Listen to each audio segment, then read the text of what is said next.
தேவன் பார்க்கிறது இருதயத்தை. இருதயத்தை எது சுத்தமாக்கும், எது பரிசுத்தமாக்கும் என்றால் ரத்தத்தினாலே இந்த முற்றிலுமாக பூர்ணமாக கழுவப்பட்டிருக்கிறேங்கிற அறிவு மட்டும்தான் இருதயத்தை சுத்தமாக்கும்.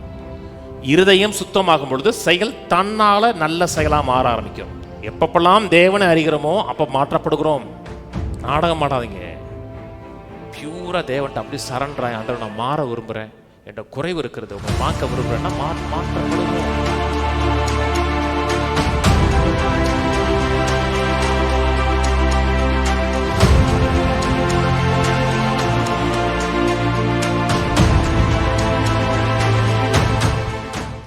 இதுக்கு முன்னாடி இந்த பேசுகிற தலைப்புக்கு முதல் தலைப்பாக தேவனுடைய முன்குறித்தலை குறித்து பேசணும். அதுக்கு இணைப்பாக இன்னொன்று பேசலாம், அது தொடர்ச்சியாக பேசலாம்னா மெய்யான இயேசுன்னு பேச ஆரம்பித்தோம். நம்ம குறித்து தேவனுடைய பரிபூர்ணமான நோக்கம், சென்றடைய வேண்டிய இலக்கு, கிறிஸ்துவ இந்த பூமியில் வெளிப்படுத்தி காமிக்கணும். நமக்குள்ளே இருக்கிற தேவ சாயலை இந்த பூமியில் வெளிப்படுத்தி காமிக்கணும். எந்த அளவுக்கு கிறிஸ்துவை பார்க்கிறோமோ அந்த சாயலாக நாம் கொஞ்சம் கொஞ்சமாக மாற்றப்படுகிறோம். அதான் நமக்கு தேவனுடைய நோக்கம். யாருமே பர்ஃபெக்ட் கிடையாது. இங்கே இருக்கிற ஒருத்தரும் பர்ஃபெக்ட் கிடையாது. கிறிஸ்துவுக்குள்ளே இருக்கிற யாருமே பர்ஃபெக்ட் கிடையாது. நான் ஒரு பர்ஃபெக்டான சர்ச்சுக்கு தான் போவேன் அப்படின்னு நினச்சிங்கன்னா நீங்கள் எந்த சர்ச்சுக்குமே போக முடியாது. ஏன்னா போகிற நீங்களும் பர்ஃபெக்ட் கிடையாது. கர்த்தர் விரும்புகிறது என்னதென்றால், வெளியே அழகாக இருக்கிறது மட்டும் கர்த்தர் விரும்பலை. கர்த்தர் விரும்புகிறது நம்முடைய இருதயத்தில் சிந்தையில் அழகாக இருக்குன்னு விரும்புகிறார். அவருடைய நம்முடைய எண்ணங்களும் சிந்தைகளும் அவரை பிரதிபலிக்கிறதா இருக்குன்னு விரும்புகிறார். இயேசு பூமியில் வாழும் பொழுது பரிசேயர்கள் மேலே ரொம்ப கோவப்பட்டு பேசினார். ரொம்ப கடினமான வார்த்தைகளை பேசினார். வெள்ளை அடிக்கப்பட்ட கல்லறையினார். கல்லறை ரொம்ப பிரமாதமாக இருக்கும், பார்க்க அழகாக இருக்கும். ஆனால் உள்ளே பிரமாதமாக ஏற்றுக்கொள்ளக்கூடிய இதில், அது உள்ள முகர்ந்து பார்க்கக்கூடிய இதில் அந்த கல்லறை இருக்காது.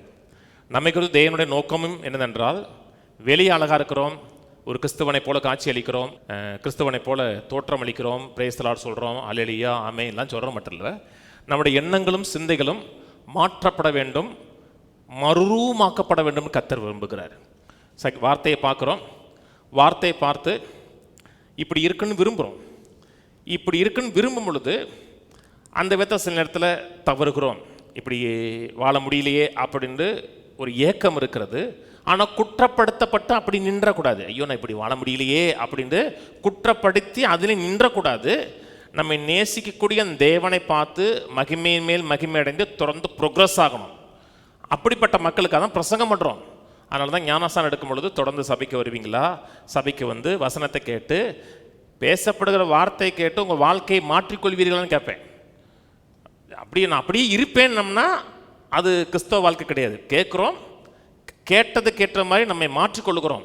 அந்த மாற்றுகிற ப்ராசஸில் நம்ம சரியாக இல்லைன்னா நம்ம குற்றப்படுத்துவது கிடையாது. கர்த்தர் நம்மை தண்டிச்சிடுவாரோ, கர்த்தர் நம்மை அழித்து விடுவாரோ, கர்த்தர் நம்மை வாந்தி பண்ணி விடுவாரோ, அப்படிப்பட்ட பயம் இருக்கக்கூடாது. போன வாரம் பேசும்போது சொன்னேன், அனனியா சப்ராலை குறித்து பேசினேன். இன்னைக்கு தொடருவோம். அனனியா சப்ராலை பற்றி வேதம் சொல்லுகிறது. அப்புறமா கர்த்தர் ஒரு சிவியர் காண்டம்னேஷன் கொடுக்குறார், சிவியர் ஜட்ஜ்மெண்ட் கொடுக்குறார். அதே போல் பழைய ஏற்பாட்டு காலத்தில் ஆகான் மேலேயும் கர்த்தர் ஒரு சிவியர் ஜட்ஜ்மெண்ட் கொடுக்குறார். நிறைய மக்களுக்கு அந்த பயம் இருக்கிறது. நிறைய பிரசங்கியார்கள் சொல்கிறாரு, சபையே ஜாக்கிரதை, அனனியா சப்பிரால் காலம் திரும்பி வரும், ஜாக்கிரதை. எனக்கு தெரிஞ்ச ஒரு அண்ணனே, ஃபேமஸான அண்ணனே சொன்னார், சபையே ஜாக்கிரதையே, அனனியா சப்பிரா காலம் வரும், ஜாக்கிரதை. அப்படின்னா என்ன அர்த்தம்? எந்த நேரத்தில் டெட் பாடி விழுகும் சர்ச்சில், தூக்குறதுக்கு வாலிபர்கள் ரெடியாக இருக்கணும். சக் சக் சக் சக் சக் சக் சக். எனக்கு அடுத்த வாரம் இப்போ சர்ச்சுக்கு வரக்கே. அதாவது மக்களுக்கு நல்லது உனக்கு நடக்கும்னா அந்த நல்லது நமக்கு நடக்காதுங்கிற எண்ணம் தான் வரும். கெட்டது நடக்கும்னா கெட்டது நம்ம கட்டாயம் நடக்கும். நம்மளை பற்றி நமக்கு தெரியும், மற்றவங்களுக்கு தெரியாது. தேவனுக்காக வாழணும், தேவனை கனப்படுத்தி வாழணும், தேவன் மேலே பசிதாகம் உள்ள மக்கள் இருக்காங்க பார்த்தீங்களா, அந்த மக்களுக்கு தான் மயம் வரும். தேவனை மகிமைப்படுத்தி வாழணும், தேவனை இந்த உலகத்தில் உயர்த்தி காமிக்க நினைக்கிறான், அவனுக்கு தான் அனனியா சப்பிரா காலம் வந்துருமா, அவனுக்கு தான் மயமாக இருக்கும்.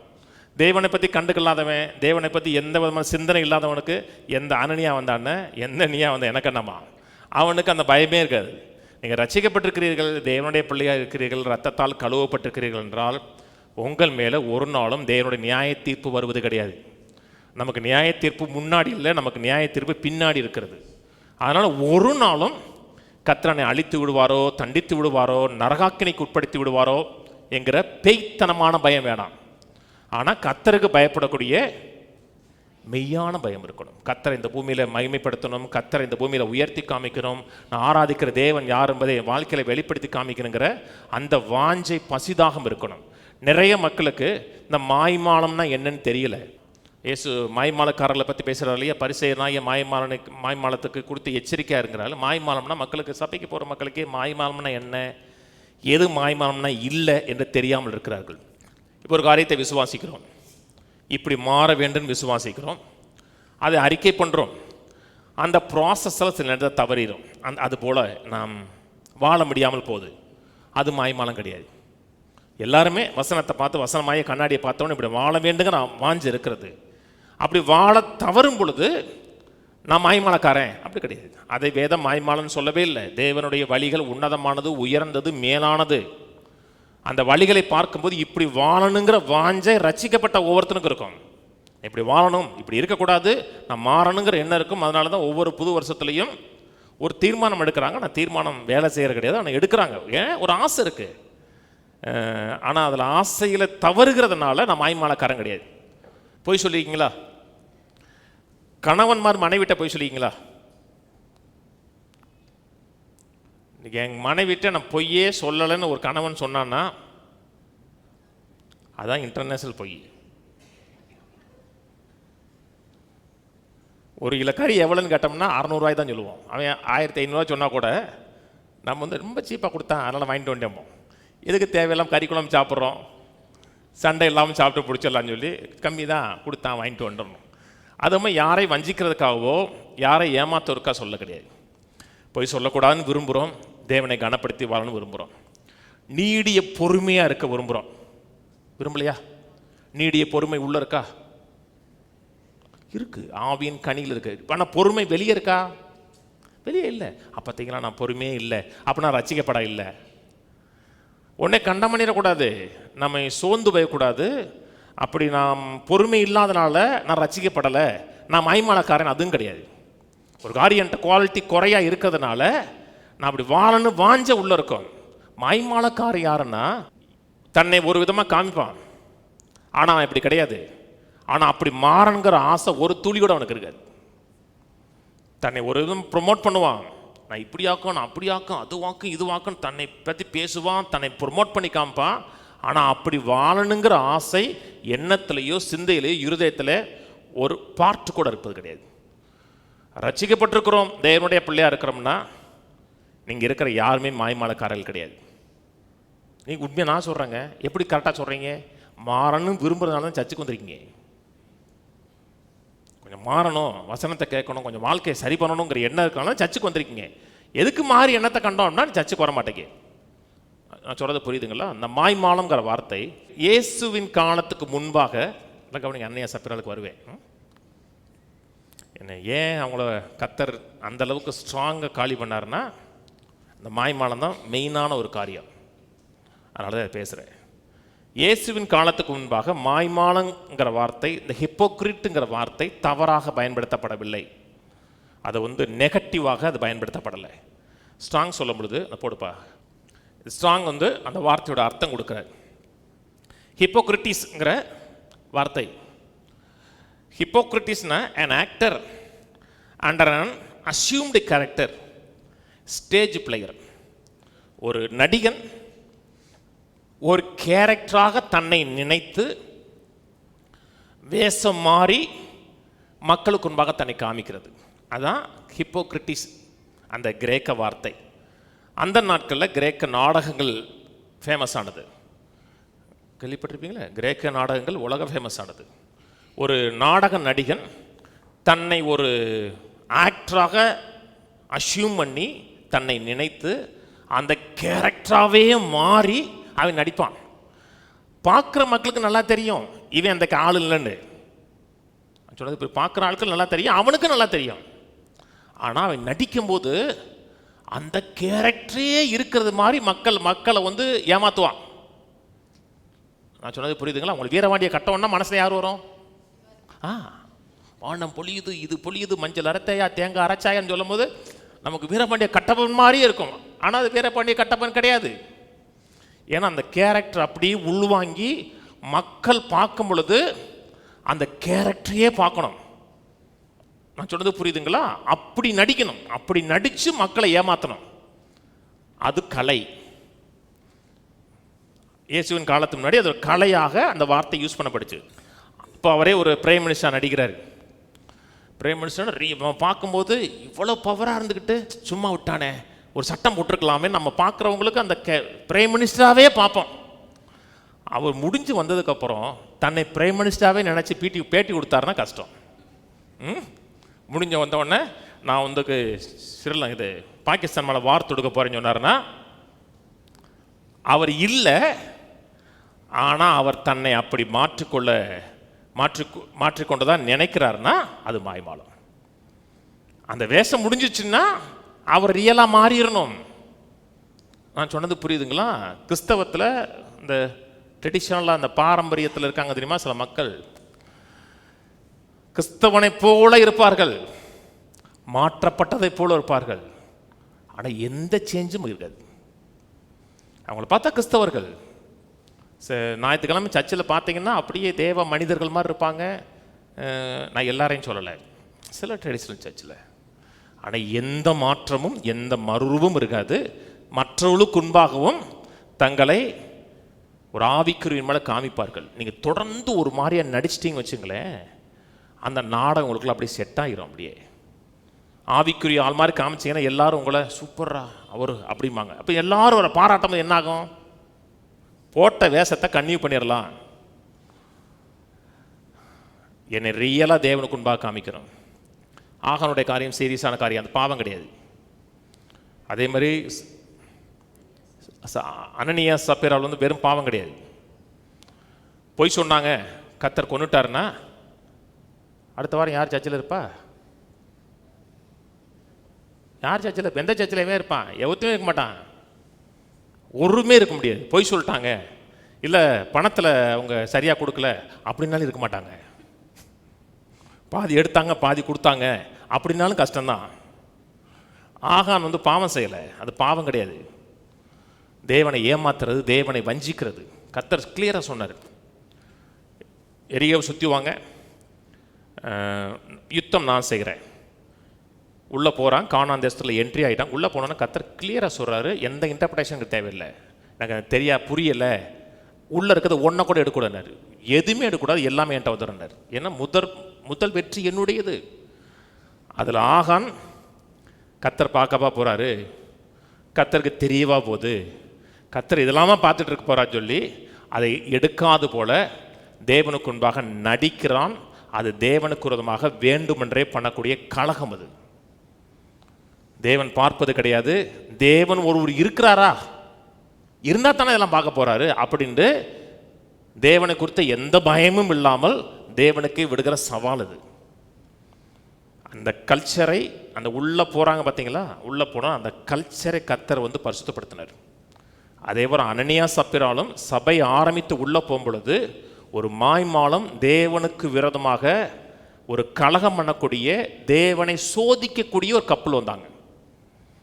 பேதுரு சொல்லும் பொழுது பரிசுத்தாவியை நீங்கள் சோதிப்பதற்கு ஒருமனப்பட்டதன்னு வார்த்தை யூஸ் பண்ணுறாரு. அவங்க செஞ்சது பாவம் இல்லை, அந்த பாவத்தை நீங்கள் செய்யவே மாட்டீங்க. அனனியா சப்பீரா பாவம் சபைக்குள்ளே வரவே வராது. அப்படிப்பட்ட பாவத்தை ஒரு சபை விசுவாசிகள் பண்ணுறதே கிடையாது.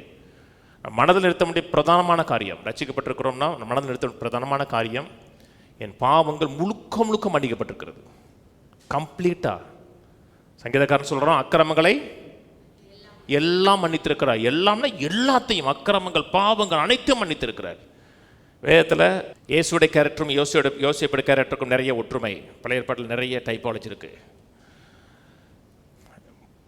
யோசேப்பு 7 முறை அழுகிறார். 7 முறை நான் சொல்ல நேரம் இல்லை, நீங்கள் போய் நெட்டில் அடித்து பாருங்க. யோசேப்பு எத்தனை முறை அழுதாருன்னா 7 முறை காமிக்கும், வசன ரெஃபரன்ஸ்லாம் காமிக்கும். 7 முறை அழுகிறார். கடைசியாக அவர் அழுதது அதிகம் 50. அவருடைய சகோதரர் வந்து சொல்கிறாங்க, அப்பா சாகிறதுக்கு முன்னாடி சொல்லிட்டு போனார், எங்களுடைய தப்பிதங்கள்லாம் மன்னிக்க சொல்லிட்டு போனார். அவங்க அப்பா சொன்னது மாதிரி பைபிளில் எங்கேயுமே இல்லை. ஆனால் அவங்க சொல்கிறாங்க, போகிறதுக்கு முன்பாக எங்களை மட்டும் தனியாக கூப்பிட்டு சொன்னார். ஏன்னா இவனும் பையன் தானே, எங்களை மட்டும் தனியாக கூப்பிட்டு சொன்னார், அவங்க பாவங்களெல்லாம் மன்னிக்க சொன்னார். அதை கேட்டவன் அழுதான். ஏன் அழுதான்னா, இவன் மனதார மன்னிச்சிட்டான். ஏற்கனவே சொல்கிறான், நீங்கள் அதை பற்றி கவலைப்பட வேணாம், நீங்கள் தீமை செஞ்சீங்க, கர்த்தர் நன்மையாக மாற்றாங்கிறாரு. தான் மன்னித்ததை அவர்கள் ஏற்க மறுக்கும் பொழுது அவருடைய இருதயம் வேதனைப்பட்டுச்சு. இன்றைக்கி ரட்சிக்கப்பட்டிருக்கிறோம், தேவனுடைய பிள்ளையாக இருக்கிறோம், தேவனுடைய குமாரர்களாக குமாரத்தைகளாக சகோதரர்களாக இருக்கிறோம். தேவனை முற்றிலுமாக பூர்ணமாக மன்னித்திருக்கிறாருங்கிற எண்ணம் நமக்குள்ளே வரவில்லை. இன்னும் தண்டனை பயம் இருக்கிறதுன்னா கர்த்தருடைய இருதயம் வேதனைப்படும். இவ்வளோ கிரயம் கொடுத்ததுக்கப்புறம், இவர்களுக்காக என் சரீரத்தை உழுத நிலம் போல மாற்றினதுக்கு அப்புறமும் இன்னமும் பயப்படுகிறானே. நீங்கள் பயப்படுகிறீங்கன்னா மாற மாட்டீங்க, நடிப்பீங்க. பயப்படுகிறது வேற, மாறுகிறது வேற. நான் சொன்னது புரியுதுங்களா? டீச்சருக்கு முன்னாடி அப்படியே நடிப்போம் தெரியுமா, மாறிட்டோமா, அப்படி நல்ல மாதிரி நடிப்போம். நம்ம விரும்புகிறது கர்த்தர் விரும்புறது நடிப்பு இல்லை, கர்த்தர் விரும்புவது ரியல் சேஞ்சு. இருதயம் முக்கியம், தேவனுடைய பார்வையில் இருதயம் முக்கியம். ஏன் சொன்னார், இருதயத்தில் தான் எல்லாமே வருதுன்னார். டக்குன்னு ஒரு செயல் வராது, இருதயத்தில் தான் வருது. ஒரு மனிதனுடைய செயல் நல்லா இல்லை, ஆனால் ஹார்ட் நல்ல ஹார்ட்னு சொல்கிறோம், சொன்னது இல்லையா? சில ஆட்களுடைய செயல் நல்ல, எப்படியா ஏதாவது தெரியாமல் செஞ்சுருப்பான், இருதயம் நல்ல இருதயம்யா அப்படின்னு சொன்ன உடனே அதை அவங்க செய்கிறத பெரிய பொருட்டாக எடுக்க மாட்டோம். ஏன்? செயலை பார்க்கலாம் ஹார்ட்டு நல்ல ஹார்ட்னா நல்லா 80 அப்படி சொல்லலை, 80 120 அடிக்கிற அது சொல்லலைங்க, ஹார்ட் பீட்டை சொல்லலை. நான் சொல்கிறது நல்ல ஒரு எண்ணம் சிந்தை உள்ள ஆள். நான் சொல்கிறது புரியுதுங்களா? ஆனால் ஒரு ஆள் இருதயம் சரியில்லை, ஆனால் செயல் நல்லா இருக்கு. எது முக்கியம்? இருதயம் தான் முக்கியம். இது நாடகம். தேவன் பார்க்கிறது இருதயத்தை. இருதயத்தை எது சுத்தமாக்கும், எது பரிசுத்தமாக்கும் என்றால், அவருடைய ரத்தத்தினாலே இந்த முற்றிலுமாக பூர்ணமாக கழுவப்பட்டிருக்கிறேங்கிற அறிவு மட்டும்தான் இருதயத்தை சுத்தமாக்கும். இருதயம் சுத்தமாகும் பொழுது செயல் தன்னால் நல்ல செயலாக மாற ஆரம்பிக்கும். அப்போஸ்தலர் அப்படி திருப்போம் காமிக்கிறேன், உங்க ஏன் விசுவாசி இல்லைன்னு காமிக்கிறேன். அப்போஸ்தலர் 10 முதலாக சுவிசேஷம் ஒரு புரஜாதி வீட்டுக்கு இங்கே தான் முதல் போகுது. அதை யூதம் கலாச்சாரத்தை தாண்டி முதலாக சுவிசேஷம் வெளியே போகுது, இட்டாலிக்கு போகுது. அங்கே போய் பேதுரு ஒரு பெரிய பிரசங்கத்தை ஆரம்பிக்கிறாரு. பெரிய பிரசங்கம். அதுவரை இவர் பேசிகிட்டே இருக்கிற ஆவியானவர் எந்த மூவும் கொடுக்கல. ஆவியானவரை பற்றி ஒரு இடத்துல பேசுகிறார். அப்போ கூட ஆவியானவர் எந்த அசைவில்லை. அப்போ சில 10:38 எல்லாருக்கும் தெரியும். நசரேயனாகிய இயேசுவை தேவன் பரிசுத்த ஆவியினாலும் வல்லமையினாலும் அபிஷேகம் பண்ணினால், தேவன் அவர் கூட இருந்தபடினால் நன்மை செய்கிறவா சுற்றி தெரிந்தால். அப்போ கூட ஆவியானுடைய ஒன்றுமே இல்லை. அப்படி வரும்போது 43க்கு வாங்க.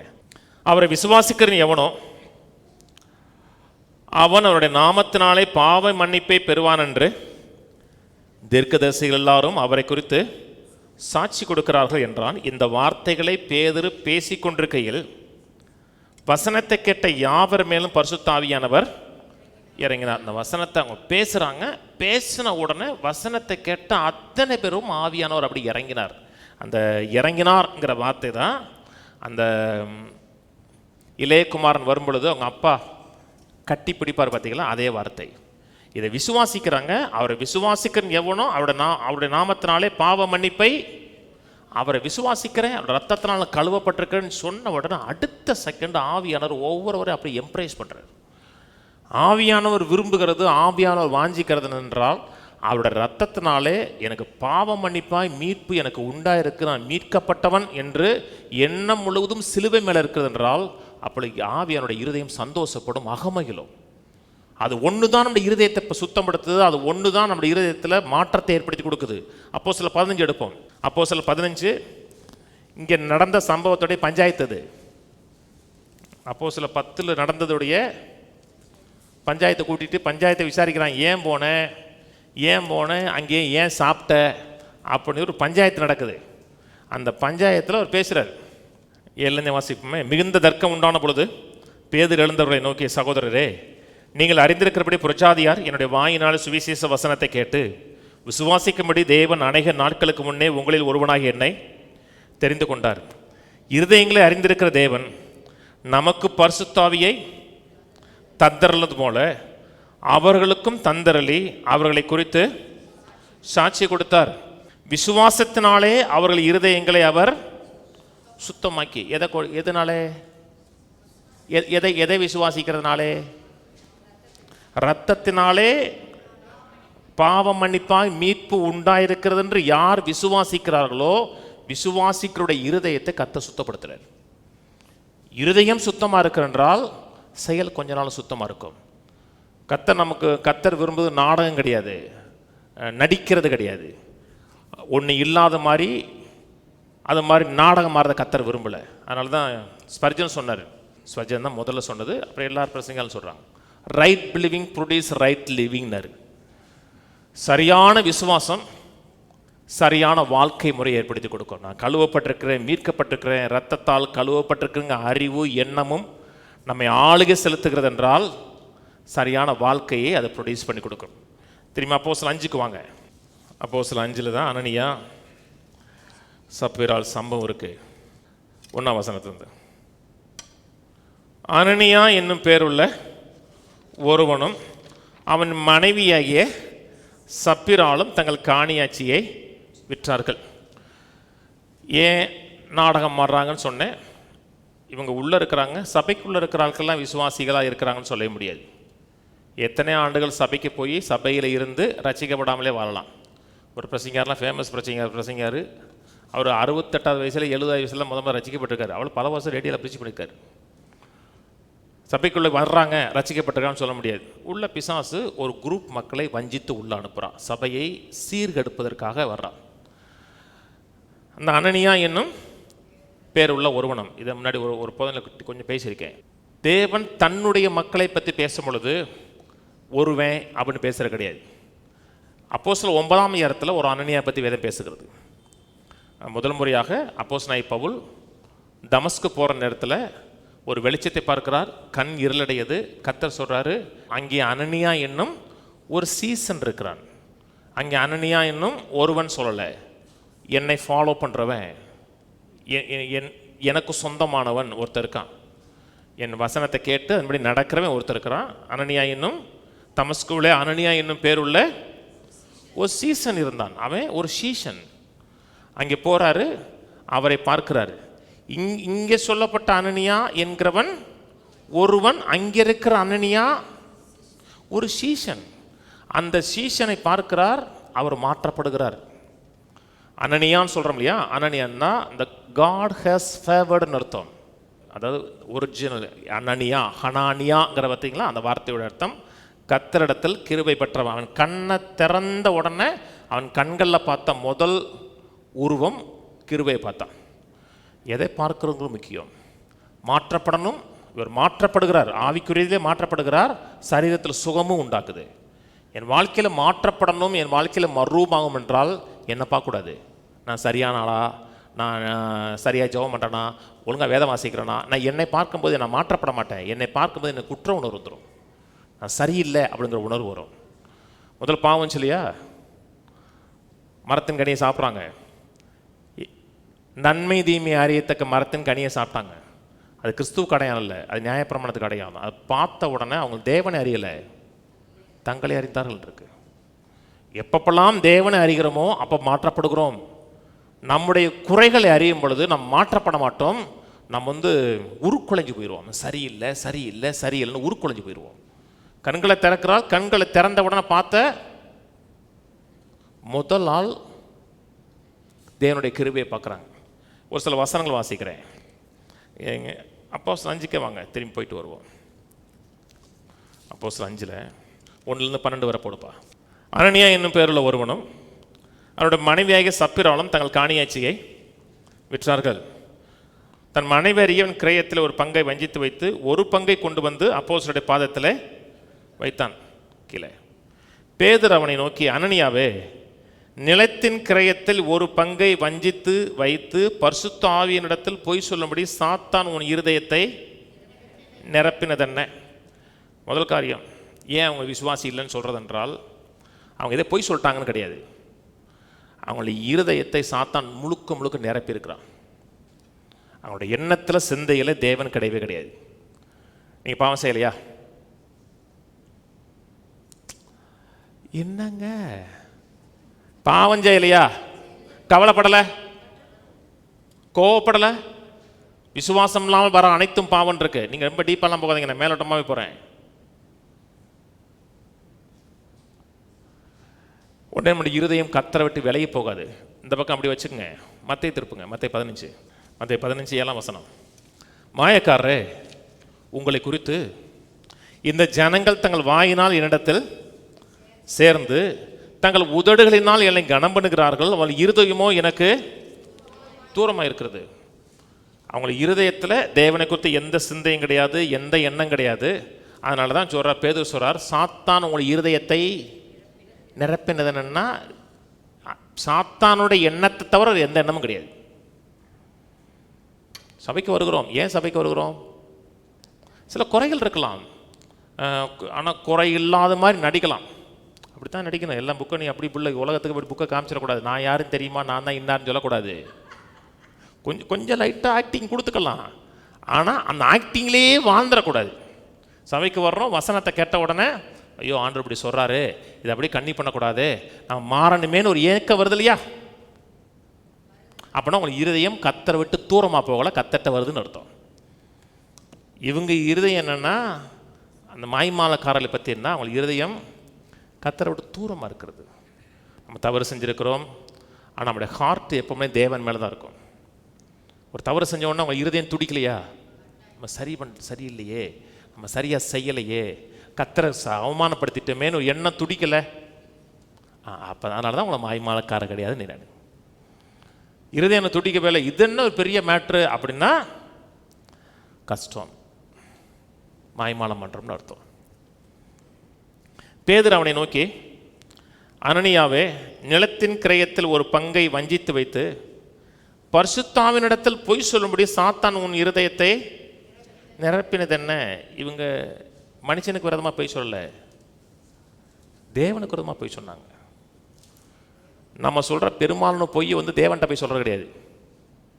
யார்கிட்ட சொல்கிறோம்? மனுஷன்ட்ட தான் சொல்லுவோம். தேவன்கிட்ட சொல்கிறோம். இவன் தேவன்கிட்டே பொய் சொல்லலாம், தேவனை ஏமாத்திடலாம், தேவனுக்கு தெரியாதுன்னு நினைக்கிறான். எத்தனை மக்கள் இருக்காங்களங்க. நம்ம எப்படி வாழ்ந்தாலும் பரலோகம் போயிடலாம், கத்திரனை எல்லாம் பார்த்துட்டா இருக்க போகிறாரு. தங்களை சரியான ஆட்களை போல நினைத்து கத்தருக்கு பிரியமான வாழ்க்கை வாழ்றது போல உலகத்துக்கு முன்பாக நடிக்கிறது மட்டுமல்ல, தேவனுக்கு முன்பாக நடிக்கிறாங்க. கீழே 8:9 போடு. பேதுரு அவளை நோக்கி, நிலத்தை இவ்வளவுத்தானா விற்றீர்கள் எனக்கு சொல் என்றான். அவள் ஆம் இவ்வளவுத்தான் என்றாள். பேதுரு அவளை நோக்கி, கர்த்தருடைய ஆவியை சோதிக்கிறதுக்கு நீங்கள் ஒருமனப்பட்டான. மனுஷனை சோதிக்கலை, கர்த்தரோட ஆவியை சோதிச்சான். ஏன் சொன்னார் அந்த டெம்டேஷனில், உன் தேவனாய் கர்த்தரை பரிச்சு, அதே வார்த்தை தான் இங்கே பயன்படுத்தப்பட்ட அதே கிரேக்க வார்த்தை. உன் தேவனாய் கர்த்தரை பரிச்சை பார்க்காத. நம்ம யாருமே தேவனை பரிச்சை பார்க்கறது கிடையாது. தேவனுக்கு விரோதமாக கலகம் பண்ணணும், தேவனை ஏமாத்திடலாம், அப்படிப்பட்ட நமக்கு எண்ணம் கிடையாது. ஆனால் ஒரு பரிசெய கூட்டத்துக்குள்ளேயே அப்படியே பழகிட்டுன்னு வச்சுங்களேன், அது என்ன சின்ன பரிசையனோடு நீ பழகுனீங்கன்னா ஆண்டவர் சொன்னால் அது புளித்தமானார். புளித்தமானா எல்லாருக்கும் அப்படி ஒட்டிடும். இன்னொரு வசனம் வாசிங்க, மத்தேயு 23. முகமுடி போட்டு வாழ்கிறது ரொம்ப ரிஸ்க்குங்க. ஒரு அம்மா என்கிட்டே சொல்லிச்சு, நான் ஆளுக்கு ஏற்ற மாதிரி மாறிக்கிருவேன்னுச்சு. லைன்ஸ் கிளப்பு போனால் லைன்ஸ் கிளப் கார் மாதிரி, சர்ச்சுக்கு வந்தோம்னா சர்ச்சுக்காரி, அப்படியே ஏன்ட்டே அப்படி சொல்லி நான் ஆளுக்கு ஏற்ற மாதிரி மாறிக்கிருவேன்னுச்சு. ரிஸ்க், அதுதான் மாய்மாலம். வாசிங்க மத்தேயு 23:15. மாயக்காரராகிய வேத பாரகரே, பரிசெய்கிறே, ஏன் உங்கள்கிட்ட மட்டும் தான் ஹார்டாக டீல் பண்ணார். ஏன்னா இவங்களை மாற்றவே முடியாது. ஓகே, கர்த்தர் மாற்றுவதற்கு இடமே கொடுக்க மாட்டாங்க. தன்னை இந்த உலகத்தில் பிரதிபலிப்பதற்கு அவங்க அவைலபிளாகவே இருக்க மாட்டாங்க. ஏன்னா அவங்க மாறிட்டா தான் நினைக்கிறாங்க. மற்றவர்களுக்கும்னா நான் மிஸ்டர் பெர்ஃபெக்ட் அப்படின்னு நினைப்பான். அப்படிப்பட்டவங்க பரிசையன் அப்படித்தாங்க. ஒரு லேடி வந்துச்சுன்னா டக்குன்னு குடிஞ்சிக்கிடுவான். ஆனால் குடிஞ்சிட்டு அவள் எப்படி இருக்கா, அந்த சேலை கட்டியிருக்காளே அப்படின்னு யோசிச்சிட்டே போவான். அதான் ரிஸ்க்கு. எல்லாருக்கும் முன்னாடி அப்படி பெர்ஃபெக்டாக காமிச்சிடுவான், ஆனால் அப்படி உள்ள கிடையாது. மாயக்காரராய வேத பாரகரே, பரிசேயரே, உங்களுக்கு ஐயோ! ஒருவனை உங்கள் மார்க்கத்தானாகும்படி சமுத்திரத்தையும் பூமியும் சுற்றி தெரியுங்கள். உங்கள் குரூப்பில் சேர்க்கறதுக்கு எல்லாத்தையும் சுற்றுறீங்க. அவன் உங்கள் மார்க்கத்தானான பொழுது அவனை உங்களிலும் ரெட்டிப்பாய் நரகத்தின் மகனாக்குகிறீர்கள். உங்கள் குரூப்பில் சேர்க்கறதுக்கு என்னென்ன செய்யணுமோ செய்கிறீங்க. உங்களோட சேர்ந்துட்டானா உங்களை மாதிரியே அவன் பரலோகம் போக முடியாத அளவுக்கு நரகத்தின் மகனாக மாற்றிறீங்கனர். ஏன்னா அவனை மாற்றவே முடியாது. ஒரு ஆளை ஈல்டு பண்ணுறவங்கள தான் கர்த்தர் மாற்றுறாருங்க. ஈல்டு பண்ண மறுக்கிறவர்களை நான் பெர்ஃபெக்ட், மிஸ்டர் பெர்ஃபெக்ட்னு நினச்சிங்கன்னா உங்களை மாற்ற முடியாது. நான் மிஸ்டர் பெர்ஃபெக்ட் கிடையாது. அதனால சொன்னோம் இல்லையா, போன வாரம் உங்கள் பாஸ்டர் உங்கள் மனைவியோட சண்டை போட்ட இல்லையா? சண்டை போடலை, டிஸ்கஷன் பண்ணுவோம். நாங்கள் சண்டை இல்லை பண்ணுவோம், கொஞ்சம் டிஸ்கஷன் பண்ணுவோம், கொஞ்சம் சவுண்டாக டிஸ்கஷன் பண்ணுவோம், அவ்வளோதான. சண்டை கிடையாது. அது நீங்கள் டிஸ்கஸ் பண்ணது கிடையாது. அது ஜஸ்ட் டிஸ்கஷன் தான். ஒன்று நீங்கள் அம்மா வீட்டுக்கு போ அப்படி சொல்கிறதே கிடையாது. நான் அது வேற. நான் பாவமே செய்யலை அப்படின்னு சொன்னோம்னா நடிக்கிறோம்னு அர்த்தம். நம்ம நடித்தோம்னா கர்த்தர் மாற்ற முடியாது. நான் என்ன தப்புன்ட்டேன் அப்படின்னா நம்மளோட மூவ் பண்ணவே முடியாது. நான் அனனியா சப்பீரால் அப்படிப்பட்ட ஆட்கள். என்கிட்ட வரீங்க, பாஸ்டர் என்கிட்ட கொஞ்சம் குறை இருக்குது, நான் மாற விரும்புகிறேன்னா விடு பிரதர், இதே பிரச்சனை என்கிட்ட இருந்துச்சுன்னு சொல்லுவேன். நான் இதே பிரச்சனை என்கிட்ட இருந்துச்சு, நானும் அதில் ஸ்ட்ரகிள் பண்ணேன், கர்த்தரோட கிருபையினால் நான் மாற்றப்பட்டேன். விடு பிரதர், இதை போய் பெருசாக நினச்சிக்கிட்டு இருக்க, இதை பற்றிலாம் யோசிச்சுட்டு இருக்காத. எல்லாரோட வாழ்க்கையில் இருக்கும், ஆனால் அப்படியே வாழக்கூடாது. அதை அங்கீகரிச்சிடவும் கூடாது, ஆனால் அவனை கண்டம் பண்ணிடவும் கூடாது. இப்படி என் வாழ்க்கையில் இப்படி இருந்துச்சு, நல்லா கவனிங்க. இருந்துச்சுன்னா சும்மா சொல்கிறேன், என்ன இருந்துச்சு அவர்கிட்ட சொல்கிறேங்க. அவனை கண்டம் பண்ணிடக்கூடாதுன்ட்டு அவன் ஓப்பனாக சொன்னான்னா அவனை டீல் பண்ண முடியும். கர்த்தர் விரும்புறது அதாங்க. சில வசனங்கள் வாசிப்போம், ஏன் உங்கள் விசுவாசி இல்லைன்னு காமிக்கிறேன். அப்போஸ்தலர் 9:36. யோப்பா பட்டணத்தில் கிரேக்க பாசிகள் தொர்கால் என்னும் அர்த்தம் கொள்ளும் தபித்தால் என்னும் பேருடைய ஒரு சிசி இருந்தால். இவ யாரு? சிசி. 9:10. தமஸ்குலே அனனியா என்னும் பேருள்ள ஒரு சீசன் இருந்தான். அப்போஸ்தலர் 16:1. அதன் பின்பு அவன் தெர்பைக்கும் லீஸ்தனாவுக்கும் போனான். அங்கே தீமத்து எனப்பட்ட ஒரு சீசன் இருந்தான். அப்போஸ்தலர் 8:9. சீமோன் என்னும் பேர் கொண்ட ஒரு மனுஷன் இருந்தான். இவன் சீசன் கிடையாது, இவன் மாய வித்தைக்காரன். தன் மாய வித்தையினாலே அங்கே இருக்கிற எல்லா மக்களையும் வஞ்சித்தவன். அவனை வேதம் சொல்லும் பொழுது அவனை சீசன் சொல்ல ஒரு மனுஷன் இருந்தான் இருக்கு. அப்போஸ்தலர் 14:7-8. அங்கே சுவிசேஷத்தை பிரசங்கம் பண்ணினார்கள். லீஸ்திராவிலே ஒருவன் தன் தாயின் வயிற்றிலிருந்து பிறந்தது போல் சப்பானியாக இருந்தவன் சுகமானதை குறித்து சொல்கிறது. அவன் அதுக்கு முன்னாடி ரசிக்கப்படலை. வசனத்தை கேட்குறான். அவனை பற்றி பேசும் பொழுது அவனை ஒருவன் தான் சொல்லுது. வாழ்க்கையில் மாற்றப்படணும், மர்வமாகணும் என்றால் அவருடைய எண்ணங்கள் சிந்தை முழுவதும் கிறிஸ்துல என்ன செஞ்சார் அதை மட்டும் நோக்கி பார்த்தோம்னா மாற்றப்படுவோம். நம்மளை நோக்கி பார்க்குறோம், நம்முடைய எண்ணங்களை நோக்கி பார்க்குறோம் என்றால் மாற்றப்படுவது, மர்வமாக்கப்படுவது கஷ்டம். கர்த்தர் நமக்கு ஒரு நாள் எதிராக இல்லைங்க, ஒரு நாள் எதிராக இல்லை. கர்த்தர் நம்ம சார்பாக தான் இருக்கிறார். கர்த்தர் நம்ம தண்டிக்கணும், நியாயம் தீர்க்கணும், நரகத்தை கொண்டு போகணுங்கிற எண்ணமே கிடையாது. சங்கீதக்காரன் சொல்கிறான், கர்த்தர் மேய்ப்பராக இருக்கிறார், ஒரு குறை இல்லை, அவருடைய கோலும் அவருடைய தடியும் என்னை தேற்றும். கோல் எதுக்கு? கோல் எதுக்குன்னா கொலை பிடிச்சி போகிறதுக்கு. தடி எதுக்கு? அதே ஆட்டை அடிக்கிறதுக்கு இல்லை, ஓனாய் அடிக்கிறதுக்கு. இந்த அனனியா சப்பீரா ஆடு இல்லை, அது ஓனாய். சபையை கெடுக்க வந்த ஓனாய்கள். சபையை கெடுக்க அந்த மாய்மாலத்தை சபைக்குள்ள அப்படியே கொண்டு வஞ்சித்தரலாம், தேவனை ஏமாத்திரலான்னு முதல் சபைக்குள்ளேயே தேவன் ஒருவர் கிடையாது, தேவன் நம்ம செய்கிற செயலை பார்ப்பது கிடையாது, எப்படினாலும் வாழ்ந்துக்கிறலாங்கிற ஒரு எண்ணத்தை புகுத்து நினைச்ச ஓனாய்கள் அது. அதனால தான் கர்த்தர் சிவியர் ஜட்ஜ்மெண்ட் கொடுத்தார். அது கிருபையின் காலமா? அப்போஸ்தலர் 12 கர்த்தர் ஒருத்தனை அடிச்சு கொன்னார் தெரியுமா? ஏரோதை அடிச்சார். முதல்ல ஏரோது மேலே கிருபை தான் இருக்கிறாங்க. ஏரோது இயேசுடைய இன்னர் சர்க்கிளில் ஒருத்தனை கொள்றான். யாக்கோபை கொல்றான். இயேசுவோட இன்னர் சர்க்கிளில் 3 பேர், பேதுரு, யாக்கோபு, யோவான், இன்னர் சர்க்கிள் அடிக்கிறான். அப்போ கூட ஆண்டவர் ஒன்றும் செய்யலைங்க. இன்னர் சர்க்கிள் அடிச்சதுக்கப்புறம் திரும்பி பேதுரு உள்ள பிடிச்சி போடுறான். பரவாயில்ல, மக்களுக்கெல்லாம் பிடிச்சிருக்கு அவனை போட்டு தள்ளுறதுண்டு. கர்த்தர் சூப்பர் உதவி வெளியே கொண்டு வந்துட்டார். அப்போ கூட கர்த்தர் ஒன்றும் செய்யலை. மேலே ஏறி நின்று பிரசங்கம் பண்ணுறான். பிரசங்கமத்தை கேட்ட எல்லாரும் சொல்கிறாங்க, இது மனுஷ சத்தமே கிடையாதுடா, தேவ சத்தம். சொன்ன உடனே செத்தான் இருக்கு. அவன் தேவனுக்கு கொடுக்க வேண்டிய இடத்தை மறந்து தேவனே கிடையாது, நான் தான் தேவன்னு காமிச்சான். அந்த ஜனங்கள் முழு மக்களை தேவன்கிட்ட அப்படி கண்ணை எடுத்தான். அப்படி நினைக்கும் போது கர்த்தர் வைராக்கியம் காமிப்பார். தன்னுடைய ஜனங்களுக்கு விரோதமாக கை நீட்ட மாட்டாருங்க. ஆனால் தன் ஜனத்தை எவன் கெடுக்க நினைக்கிறானோ, தன்னோட ராஜ்யத்தை எவன் சிதைக்க நினைக்கிறானோ, கர்த்தர் அப்போ எழும்பார். நீ எப்படினாலும் பண்ணுக்க அப்படின்னா அவர் நீதிபரர்னு ஒன்று இருக்குல்ல. நீதி நீதி எப்படினாலும் வாழ்ந்துக்க அப்படின்னு சொல்ல முடியாதுல்ல. தன் ஜனங்கள், மீட்கப்பட்ட ஜனங்களுக்குன்னு ஒரு பாதுகாப்புன்னு இருக்குல்ல. அவரே நோக்கி பாருங்க. அவரை நோக்கி பார்த்தோன்னா வாழ்க்கை மாறும், மறுமாகும். திரும்பி வருவோம், அனனியா வருவோம். வேதத்தில் 2 இடத்துல இந்த ஒருவன் சொல்கிறோம் இல்லையா, ஒருவன் சீசன் அப்படின்னு சொல்லும் பொழுது வேதத்தில் 2 இடத்துல ஒருவன் ஒரு சீசனை மென்ஷன் பண்ணுறாங்க. 2 இடத்துல ஒரு சீசனையே ஒருவன் மென்ஷன் பண்ணுறாங்க. வாசிங்க. ஏன்னா நம்ம சொல்லி முடிஞ்சதுக்கப்புறம் சில அறிவாளிகள் எழும்புவாங்க, அது இல்லை அங்கே சொல்லுது, அதனால தான் சொல்லிடுறேன்.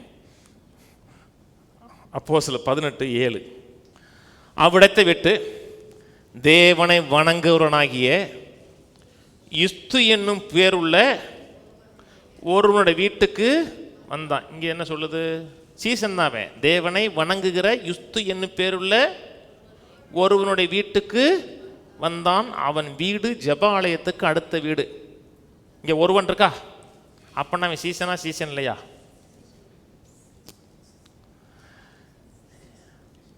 சீசன் சொல்லிடுங்களேன், நானும் டக்குன்னு பாடோடாயிருவோம்ல. ஆனால் இது கேஜேவியில் மட்டும் இருக்கும், என்ஐவி பைபிளில் இருக்காது, ஆம்பிளிஃபைட் பைபிளில் கிடையாது, ஆர்எஸ்வியில் கிடையாது. இந்த ஒருவன்கிற வார்த்தை ஒரிஜினலையும் கிடையாது. இந்த சொல்லும் பொழுது இந்த இட்டாலிக்ஸ் தெரியுமா, ஒன்று சொல்லுவதற்கு பேச்சு நடையில் வரும் பொழுது அந்த ஒருவன்கிற வார்த்தை. ஆனால் ஒரிஜினலாக இருக்கும் பார்த்தீங்களா? ஒரிஜினலாக இப்போது நீங்கள் இது இப்போது எல்லாமே ஸ்மார்ட் ஃபோன் வச்சுருக்கீங்கல்ல, அப்படி நான் என்ன சொன்னாலும் அப்படி நம்பாதீங்க. ஸ்மார்ட் ஃபோனுக்கு போயிருங்க. இந்த ஈஸ்வாடுன்னு ஒரு ஆப் இருக்கும். இப்போ 150 ரூபாய்க்கு 250 ரூபாய்க்கு காசில் போட்டு டவுன்லோட் பண்ணிக்கலாம். முன்னாடி இதில் ப்ளே ஸ்டோரில் கிடையாது, இப்போ இருக்குது. 250 ரூபாய் சம்திங் காமிப்பான், நீங்கள் டவுன்லோட் பண்ணிக்கலாம். அது எல்லாம் டவுன்லோட் பண்ணிங்கன்னா கேஜேவின்னு காமிக்கும். கேஜேவி பக்கத்தில் ஒவ்வொரு வார்த்தைக்கு பக்கத்தில் ஸ்ட்ராங் நம்பர் இருக்கும். நீங்கள் கிரீக் பார்த்தீங்கன்னா ஜி போட்டு நம்பர் இருக்கும். பழைய ஏற்பாடு பார்த்தீங்கன்னா ஹச் போட்டு நம்பர் இருக்கும். ஹச்சுன்னா ஹீப்ரு, ஜின்னா கிரீக், அவ்வளோதான், வேறு ஒன்றும் கிடையாது, வித்தை கிடையாது. ஒவ்வொருத்துக்கும் ஒரு வார்த்தை போட்டதுக்கப்புறம் ஒரு கிரீக் வேர்டு இருக்கும். ஆனால் அந்த ஒருவன்கிற வார்த்தைக்கு பதிலாக எந்த கிரீக் வேர்டும் கிடையாது. என்ஐவி காமிக்கிறதில்ல. Then Paul left the synagogue and went next door to the house of Tisius Justus, a worshipper of God. இங்கே ஏதாச்சும் ஒருவன் அப்படி ஏதாச்சும் வார்த்தை இருக்காங்க? ஏதாச்சும் இருக்கா? இல்லை இல்லை, ஏன்னா இல்லை. சில பைபிள் சொல்லும் பொழுது பேச்சு நடைக்கு வரும் பொழுது ஒருவன்கிற வார்த்தை ஆட் பண்ணுவாங்க. நான் சொன்னது புரியுதுங்களா? ஆனால் ஒரிஜினலாக ஆவியானவர் சொல்லும் போது எழுதுனாங்க பார்த்தீங்களா, அப்போ இல்லை. ஓகே, சரி. இன்னொரு வசனம் அப்போஸ்தலர் 25 13-14. சில நாட் சென்ற பின்பு அகரிப்பு ராஜாவும் பெர்னிக்கையாலும் பெஸ்துவை கண்டுகொள்ளும்படி செசரியாவுக்கு வந்தார்கள். அவர்கள் அங்கே அநேக நாள் சஞ்சரிக்கையில் பெஸ்து பவுலின் சங்கதியை ராஜாவுக்கு விவரித்து, ஃபேலிக்ஸ் காவலில் வைத்து போன ஒரு மனுஷன் இருக்கிறான். யாரை பற்றி சொல்கிறாரு? பவுலை பற்றி சொல்கிறார். பவுலு சீசனா ஒரு சீசன் இல்லையா? அப்போ இங்கே ஒருவன் போட்டிருக்கல, ஒரு மனுஷன் இருக்குல்ல, அவனுக்கு வேற. இப்போது நீங்கள் என்ன பாஸ்ட்டுமிங்க, ஒரு வேணே ஒருத்தன் சொன்னால் நான் பாஸ்ட்டு போகிறேன் அப்படிம்பாங்க. பாஸ்ட்டு போகிறான்னு சொன்னாலும் பரவாயில்ல, என்னமே சொல்லுவாங்க. அன்றைக்கி இந்த உழவர் சந்தைக்கு போனேன். நான் பாஸ்ட்டுன்னு எல்லா கடைக்கும் தெரியும். பாஸ்ட் ஐயான்னு கூட எனக்கு அது எரிச்சலாக இருக்கும். என்னை கூப்பிடவே கூடாது. நான் வேணுங்கிற காயை நான் வாங்கிட்டு போயிடுவேன். ஒரு அம்மா ஐயா வாழைப்பூண்டுச்சு. நான் வாழைப்பூவா? அந்த வாழைப்பூ வேணுமான்னு கேட்கல. ஐயா வாழைப்பூன்னுச்சு. உலகம் மனுச்சு 1000 பேர் சொல்லி கூப்பிடுவான். நம்ம உடனே அது ஆவியான சொல்லிட்டான்னு சொல்ல முடியாது. இதை ஒருத்தனை பற்றி பேசுகிறான், அதனால ஒருத்தங்க இருக்கு. அதனால் முதல்ல அவர்கள் சீசர்கள் கிடையாது. பரிசுத்தாய் விரோதமாக பொய் சொல்லுகிறவர்கள், நடிக்கிறவர்கள், தேவனுக்கு விரோதமாக கலகம் செய்யக்கூடிய நாடகக்காரர்கள். புரியுதா? முதல்ல இதில் வர சத்தியம் என்ன? ஆண்டவர் நமக்கு சொல்ல விரும்புகிற சத்தியம் என்ன? நம்ம மாற்றுவதற்கு ஆண்டவர் சொல்ல விரும்புகிற சத்தியம் என்ன? திரும்பி வாங்க. 5:1. அனனியா என்னும் பேருள்ள ஒருவனும் அவனுடைய மனைவியாகிய சப்பிராளும்.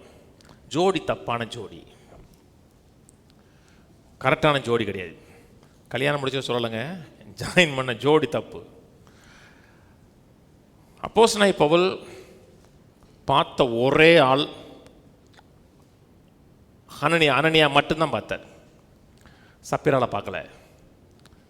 அவர் மனைவி என்னன்னு சொல்லலை. அவர் பார்த்த அவர் கண்களில் இருந்த ஒரே ஒரு காரியம் தேவனுடைய கிருபையை மட்டும்தான் பார்த்தார். எதை பார்க்குற முக்கியமுங்க? வேதத்தில் இருக்கிற ஒவ்வொரு காரியம் முக்கியமான காரியம். பேர் முக்கியம். சகரியா எலிசபெத் இருக்காங்க இல்லையா? போடுமா. சகரியான்னா ஜெகோவா ரிமெம்பர்ஸ்னு அர்த்தம். பேர் முக்கியங்க வேதத்தில். Jehovah remembers. எலிசபெத்னா ஓத் ஆஃப் காட், தேவனுடைய வாக்கு தத்தம், தேவனுடைய வாக்குறுதி. ஜெகோவா நினைவு கூர்ந்தார். எதை நினைவு கூர்ந்தார்? வாக்குத்தத்தை நினைவு கூர்ந்தார். தன் ஜனங்களை தன்னோடு ஒப்புரவாக்குவேன், நியாயப்பிரமாணத்தை முடிச்சுட்டு கிருபையை கொண்டு வருவேன்னு வாக்குத்தத்தம் பண்ணார். தேவன் வாக்குத்தத்தங்களை நினைவு கூர்ந்து ஒன்றை கொடுத்தார். எதை கொடுத்தார்? யோவானை கொடுத்தார். யோவான்னா என்ன? யோவான்னா தேவனுடைய கிருபை. வேதத்தில் ஒவ்வொரு காரியம் முக்கியம். வாக்குத்தத்தத்தை நினைவு கூர்ந்தார், கிருபையை கொடுத்தார். நான் சொன்னது புரியுதுங்களா? அந்த கிருபையில் மட்டும் கண்கள் இருந்துச்சுன்னா மாற்றப்படுவோம். 2 Corinthians 3 சொல்கிறார் இல்லையா? நியாயப்பிரமாணத்தை சார்ந்தவர்கள் மாற்றப்படலை. அதை பார்க்காமல் கர்த்தருடைய மகிமை ஓப்பனாக பாருங்க, மாற்றப்படுவீர்கள்ங்கிறார். வாசிப்போம். அப்போஸ்தலர் 5:1. அனனியா என்னும் பேருள்ள ஒருவனும் அவன் மனைவியாகிய சப்பிராளும். அனனியா தேவ கிருபை, சப்பிராங்கிற வார்த்தை நீங்கள் அந்த ஆப்பில் பாருங்க. சப்பிராங்கிற வார்த்தை சஃபயருங்கிற வார்த்தையில் தான் வருது. சஃபயர் கல்லுக்கு நீங்கள் நெட்டில் பாருங்கள். சஃபயர் கல்லுக்கு பார்த்துறீங்களா? காப்படா சஃபயர் நமக்கு காமிச்சிருவோம். நீங்கள் சஃபயர் கல்லுங்க, இது அமேசானில் கூட அவைலபிளாக இருக்குது. இந்த சஃபயருங்கிற வார்த்தை சஃபயர் இல்லாட்ட லேபிஸ் லசூலி. சஃபயரும் ஒரு நீலக்கல், லேபிஸ் லசூலியும் ஒரு நீலக்கல் தான். நான் சொன்னது புரியுதுங்களா? இதுக்கும் அவளுக்கு என்ன சம்பந்தம்? யாத்திரா வாங்க. யாத்திராகமம் 24 9. பின்பு மோசையும் ஆரோனும் நாதாவும் அபியும் இஸ்ரவேலுடைய மூப்பரின் 70 பேரும் ஏறி போய் இஸ்ரவேலின் தேவனை தரிசித்தார்கள். அவருடைய காலின் கீழே நீல கல்லிழைத்த வேலைக்கு ஒப்பாகவும் தெளிந்த வானத்தின் பிரமைக்கு ஒப்பாகவும் இருந்தது. அந்த நீல கல் இழைத்தன் இருக்கு பார்த்தீங்களா? அந்த நீல கல் இழைத்தங்கிறதும் சஃபயர் கல். நீங்கள் ஹீப்ரு அந்த பார்த்தீங்கன்னா அந்த சஃபயருங்கிற வேர்டு தான் யூஸ் பண்ணிருக்காங்க. யூத ரபிக்கல் என்ன சொல்கிறாங்கன்னா, தேவன் முதல்ல 10 கற்பனை எழுதி கொடுத்தாரு பார்த்தீங்களா? அந்த சஃபயர் கல்லை தான் எழுதி கொடுத்தாங்கிறாங்க. சஃபயர் கல் எப்படி உருவாகுன்னு சொல்கிறாங்கன்னா, ஒரு கல்லில் ஸ்ட்ராங் ஹீட்டு படும் பொழுது கல் நீளமாக மாறுங்கிறாங்க. நான் சொல்கிறது புரியுதா? முதல்ல 10 கற்பனை கொடுக்கும் மேலே இருந்தார் பார்த்தீங்களா? அக்கினியும் புகையும் கந்தகமும் மாதிரி இறங்குச்சுன்னு இருக்கு அந்த இடத்துல. அந்த ஹீட்டில் கல் புழுவாக மாறுது. அந்த கல் தான் 10 கற்பனையை எழுதி கர்த்தர் கொடுத்து விட்டார்.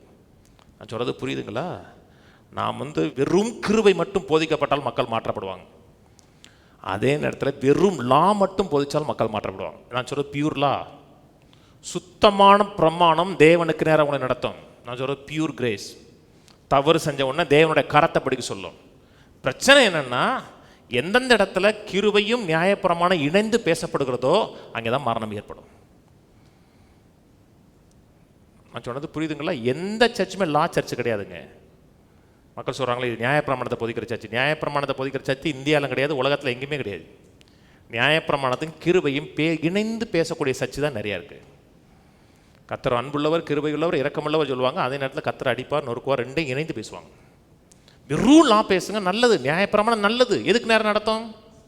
கிறிஸ்துவுக்கு நேரம் நடத்தும். வெறும் கிருபையை மட்டும் பார்த்தாலும் கிறிஸ்துவை மட்டும் பார்ப்பீங்க.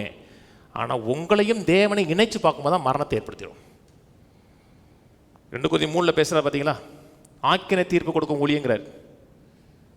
சொல்கிறா இல்லையா? 2 Corinthians வாசிங்கள், 2 Corinthians 3 வாங்க.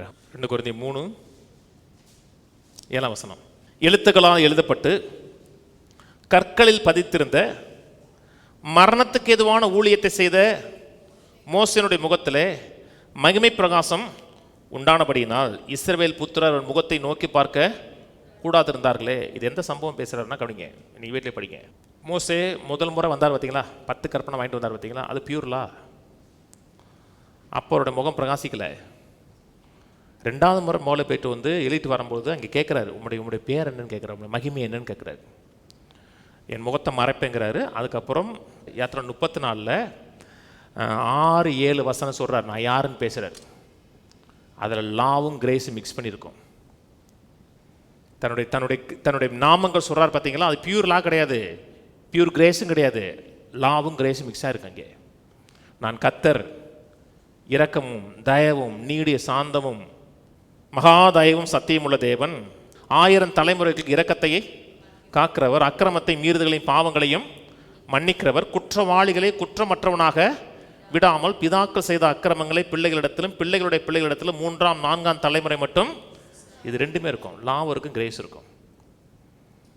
நீ செஞ்சீங்கன்னா 3ஆம் 4ஆம் தலைமுறை மட்டும் விசாரிப்பேன். பழைய ஏற்பாட்டில்னா அப்பா திராட்சை காய தின்னார்னா பிள்ளை பல்லு கூசும். இதுனா இதான் மேஜிக்கா?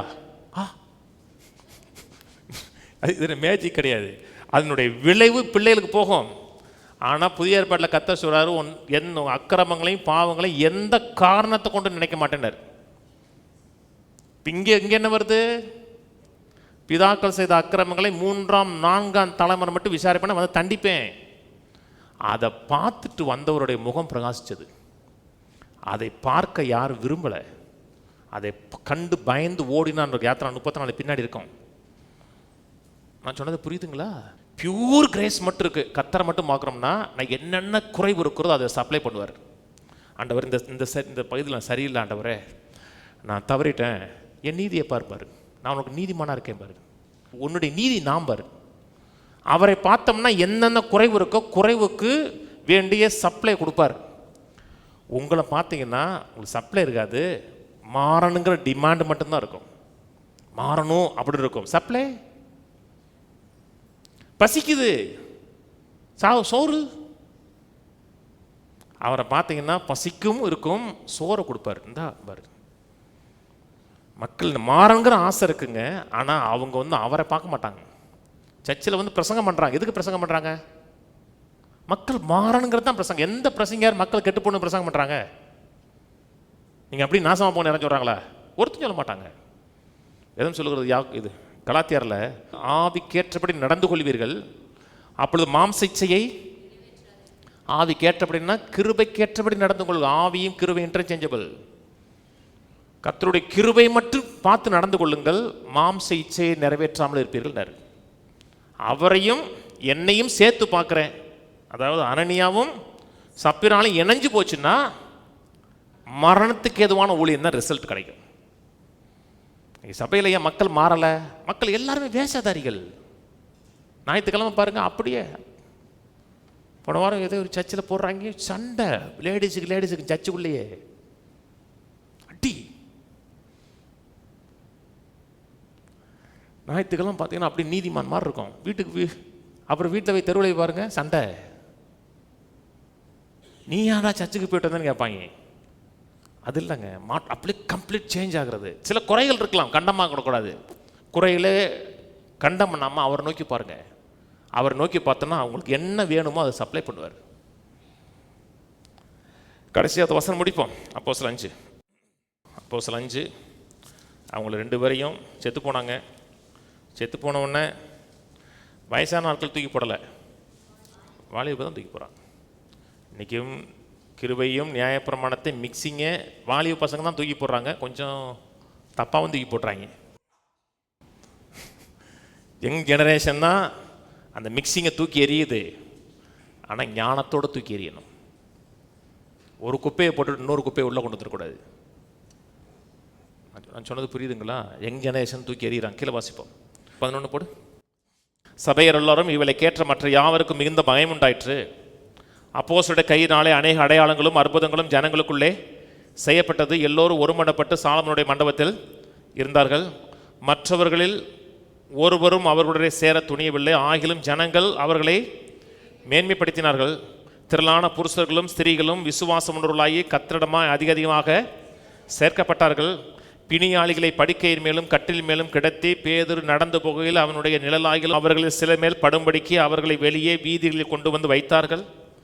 சுற்றுப்புறத்திலிருந்து திரளான ஜனங்கள் பிணியாளிகளையும் அசுத்த ஆவிகளால் பாதிக்கப்பட்டவர்களும் எருசலேமுக்கு கொண்டு வந்தார்கள். அவர் எல்லோரும் அனனியா சப்பிரா செத்தா ஒரு பெரிய ரிவைவல் ஏற்படுது. மக்கள் சுகமாகறாங்க, மக்கள் விடுதலையாக்கப்படுறாங்க, திரள் கூட்டமான மக்கள் சபையில் சேர்க்கப்படுகிறார்கள். நம்ம கிருபையும் நியாயப்பிரமாணம் இணைஞ்சுன்னா நாடகம் தான் ஆடுவோம். கிரேஸ் என்ன செய்யும்? அப்படியே அட்மிட் பண்ணும், என்கிட்ட குறைவு இருக்குது, நான் மாறிக்கிறேமோ. நியாயப்பிரமாணம் குறைவை சொல்லாது, நாடகம் ஆடும். நாடகம் ஆடாதீங்க. பியூரா தேவன்ட்ட அப்படியே சரண்டராய், ஆண்டவர் நான் மாற விரும்புகிறேன், என்கிட்ட குறைவு இருக்கிறது, உண்மை பார்க்க விரும்புகிறேன்னா மாற்றப்படுவோம். தேவன் விரும்புகிறதா தாங்க ஜென்யூனான ஆட்கள், அவற்றை வந்து உண்மையை அப்படி சொல்கிற ஆட்கள், அட்மிட் பண்ணுற ஆட்கள். அட்மிட் பண்ணுங்க. கர்த்தர் அப்படிப்பட்ட ஆட்களை மாற்றுவதற்கு விரும்புகிறார். நான் என்ன தப்பு பண்ணிட்டேன் அப்படின்னு நினச்சோம்னா கர்த்தர் மாற்ற முடியாது. ஜென்யூனாக வாங்க, மாற்றப்படுவோம். கர்த்தர் நமக்கு உதவி செய்வதற்கு, ஊழியம் செய்வதற்கு ஏற்ற ஆட்களாக இருப்போம். அந்த எண்ணத்தை உள்ளே கொண்டு வாங்க. நாடகம் ஆடவனா? குறைவு இருக்குன்னு ஆண்டவர் இந்த சில குறைவு இருக்குது, எனக்கு கிருபதாகனா கிருபை கொடுப்பார், மாற்றப்படுவோம், அதுக்கு மகிமையாக இருக்கும். எழுந்து நிற்போம். கர்த்தருக்கு நன்றி செலுத்துவோம். பிதாவே உம்மை துதிக்கிறோம், ஸ்தோத்திரிக்கிறோம். செய்திருக்க எல்லா கிருபைகளுக்காக, தயவுகளுக்காக நன்றி. பெரிதான இந்த மீட்புக்காக நன்றி. எங்களை மீட்டெடுத்திருக்கிறேன்.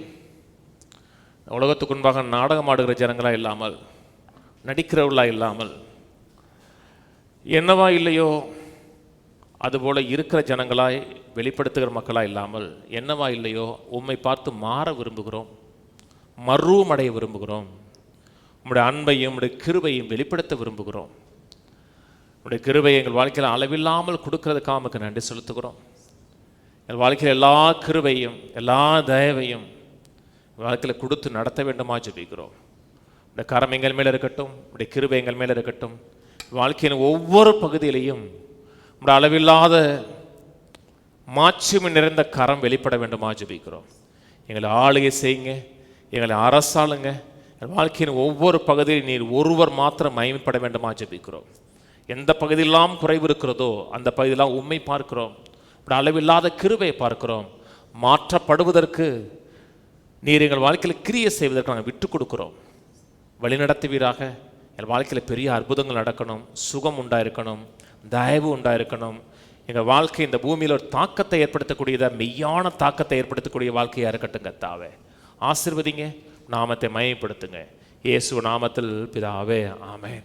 கர்த்தராகிய இயேசு கிறிஸ்துவின் கிருபையும் பிதாவாகிய தேவனுடைய அன்பும் பரிசுத்தாவின் ஐக்கியமும் நம்ம அனைவரோடு கூட இன்றைக்கும் என்றைக்கும் கிறிஸ்துவின் வருகை மட்டும் இருப்பதாக.